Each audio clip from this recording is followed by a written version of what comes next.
فرمایا آسمان و زمین کا پہلے سے کوئی نمونہ موجود نہیں تھا، اللہ نے بغیر نمونے کے اور بغیر میٹیریل کے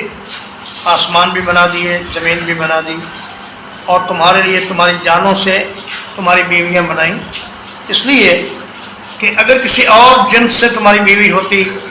تو تمہارے درمیان وہ محبت اور الفت نہ ہو سکتی جو کہ اب ہے۔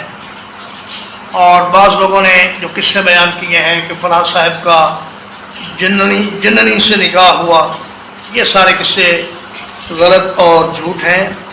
اور ایسا ممکن نہیں کہ کوئی انسان کسی جننی سے نکاح کر لے اور پھر اس میں سے کوئی اولاد بھی پیدا ہو۔ یہ آدمی کو اس کا تخیل ایک چیز دکھاتا ہے اور وہ سمجھتا ہے کہ یہ کام ہو رہا ہے، حالانکہ ہو نہیں رہا ہوتا۔ تو فرمایا کہ جانوروں کے بھی ہم نے جوڑے بنائے تاکہ جانور بڑھتے پھیلتے اور پھولتے رہیں۔ جانور بڑھیں گے تو تمہاری دولت میں بھی اضافہ ہوگا، تمہاری آمدنی بڑھے گی، اور تمہارے لیے جوڑے اس لیے بنائے تاکہ تمہارے اندر